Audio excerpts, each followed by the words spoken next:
അപ്പോൾ Devaswom board work ചെയ്യണ നോക്കൂ. എന്ത് നിയമമാണ് ഇവിടെ ഓടിക്കൊണ്ടിരിക്കുന്നത്? ഹിന്ദുക്കളൊക്കെ എവിടെ? എന്ത് വൈരുദ്ധ്യാത്മക കോണകവാദം പറഞ്ഞിട്ടാണ് നിങ്ങൾ ഹിന്ദുത്വത്തെ ആക്രമിക്കുന്നത്? ഉത്തരവില്ല, തർക്കിക്കാനും വരില്ല. എന്തൊരു കഷ്ടമാണ് ഈ ലോകം. ശബരിമല അയ്യപ്പനെ നടയടയ്ക്കുമ്പോൾ ഭസ്മത്തിൽ പൊതിഞ്ഞ നിർവികൽപ്പ സമാധിയിലാക്കി നൽകുന്ന യോഗദണ്ഡും രുദ്രാക്ഷവും വരക്കടത്തിയിൽ പെടുന്നു. ഇനി നോക്കൂ, തിരുവിതാംകൂർ ദേവസ്വം ബോർഡിൻ്റെ നെയ്യാറ്റിങ്കര ഗ്രൂപ്പിലെ 20, അപ്പോൾ ഇത് ദേവസ്വം ബോർഡ് 5 6 ആക്കിയിട്ട് അത് ഗ്രൂപ്പായിട്ട് തിരിഞ്ഞു ഇടത്തോട്ട്. ഒരുപാട് ഗ്രൂപ്പുകളായി. ഇവർ അഡ്മിനിസ്ട്രേറ്റീവ് ഏജൻറ്റുകളുടെ ഗ്രൂപ്പുകളായിട്ട് മാറി. ഈ നാടിൻ്റെ അവസ്ഥ നോക്ക്. തിരുവിതാംകൂർ ദേവസ്വം ബോർഡിൻ്റെ അത് നെയ്യാറ്റിങ്കര ദേവസ്വം ബോർഡ് നെയ്യാറ്റിങ്കര ഗ്രൂപ്പായിട്ടെങ്കിൽ ആ ട്രസ്റ്റും ആയിട്ടുണ്ടാവും. ഇപ്പോൾ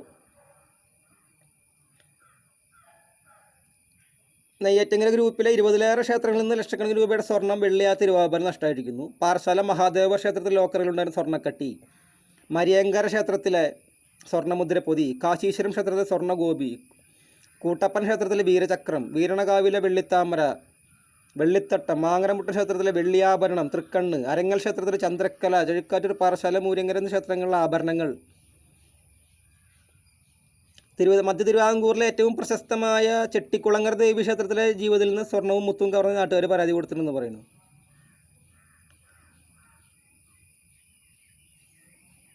ഇതിനൊരു പരിഹാരമായിട്ട് ഒക്കെ ഒരു ചോദിക്കുന്നത് ധവളപ്പത്രം. തിരുവിതാംകൂർ, കൊച്ചി, മലബാർ ദേവസ്വം ബോർഡുകൾ, ഗുരുവായൂർ ദേവസ്വം, കൂടലമാണിക്യം ദേവസ്വം എന്നിവടക്കം എല്ലാ ദേവസ്വം ബോർഡുകളിലും ക്ഷേത്രങ്ങളിലെ സ്വർണം, തിരുവാഭരണങ്ങൾ, മറ്റ് സ്വത്തുക്കളെ സംബന്ധിച്ച് ധവളപത്രമാണ് വിഷയം. ഇതിന് വേറെ നിയമം ഉണ്ടാക്കണമെന്ന് നല്ലത്. പിന്നെ ധവളപത്രമൊക്കെ ഓൾഡ് ഫാഷനാണ്.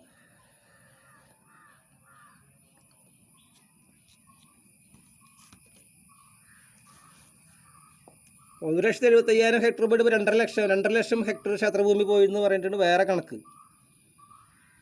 പാളയത്തെ ശക്തി ഗണപതി ക്ഷേത്രത്തിൻ്റെ 90 സെൻറ്റ് 9 സെൻറ്റായി. ഈ മലപ്പുറത്തെ ഒരു ലോഡ് ക്ഷേത്രങ്ങൾ, മലപ്പുറം ഊരാൺമ ഇതര മതസ്ഥരുടെ പേരിൽ അത് കൃത്യമായിട്ട് കളിയാണ് നടക്കുന്നത്. ഹിന്ദുത്വത്തെ മുച്ചൂട് നശിപ്പിക്കാനുള്ള കളിയാണ് ഇവിടെ നടന്നുകൊണ്ടിരിക്കുന്നത്. ഇതര മതസ്ഥരുടെ പേരിൽ ഇത് വ്യാജരേഖകൾ, കള്ളപ്രമാണങ്ങളും, സ്റ്റാമ്പ് പേപ്പർ കാര്യങ്ങൾ, സ്റ്റാമ്പ് ഡ്യൂട്ടി, മുദ്രപത്രങ്ങൾ, വെള്ളപ്പത്രത്തിൽ ഒപ്പിട്ട് കൊടുത്ത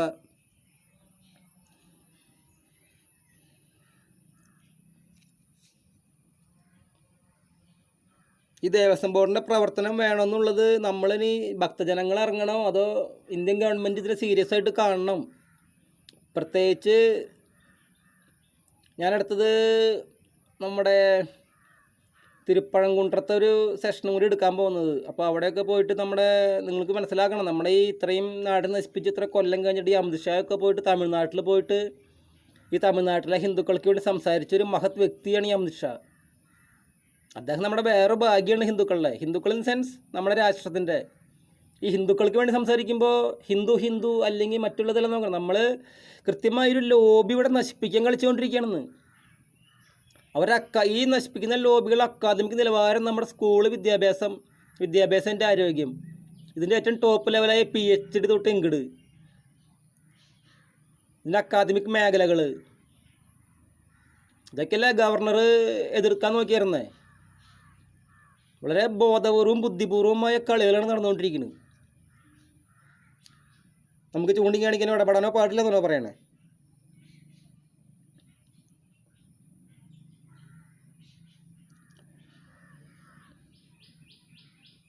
ഓരോ ക്ഷേത്രത്തിനും ചുറ്റുവട്ടത്തും ഒരു സംസ്കാരം കൂടി നമ്മൾ ഉരുത്തിരിഞ്ഞ് വന്നിട്ടുണ്ടെന്ന് മാത്രം നിങ്ങൾ മനസ്സിലാക്കുക. ഹിന്ദുക്കളെ,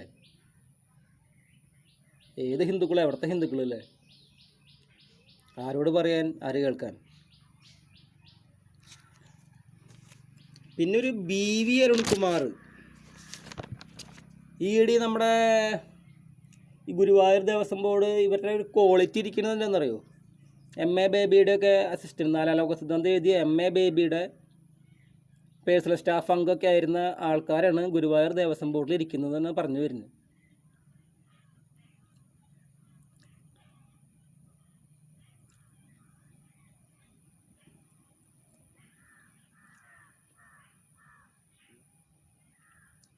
ഈ ദേവസ്വം ബോർഡ് നമ്മുടെ സ്റ്റേറ്റ് വൈസ് അമ്പലങ്ങൾ രാജ്യത്തിൻ്റെ അമ്പലങ്ങളാക്കി നിയമം ഉണ്ടാക്കണം. രാമക്ഷേത്രം അയോധ്യയിലെ എന്ന സ്റ്റേറ്റിലെയാണോ ഭാരതത്തിലെയാണോ? ചിന്തിക്കൂ. പുരി ജഗന്നാഥ് ക്ഷേത്രം ഒറീസയിലെ എന്ന സ്റ്റേറ്റിലെ ഏരിയയിലുള്ളതാണോ രാജ്യത്തിൻ്റെയാണോ? ചിന്തിക്കൂ.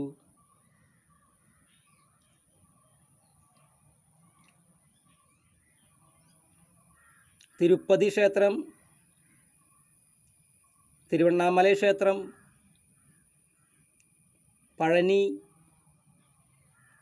ഇങ്ങനെയുള്ള നമ്മുടെ ക്ഷേത്രങ്ങളൊക്കെ ആ സംസ്ഥാനത്ത് അല്ലെങ്കിൽ ആ സ്ഥലത്തെ പഞ്ചായത്തിലെയാണോ രാജ്യത്തെയാണോ? ചിന്തിക്കൂ. അങ്ങനെയാണ് നിയമം ഉണ്ടാക്കേണ്ടത്. ആ നിയമവും ഭാരത് സൊല്യൂഷൻ പറഞ്ഞു തരുന്നതായിരിക്കും.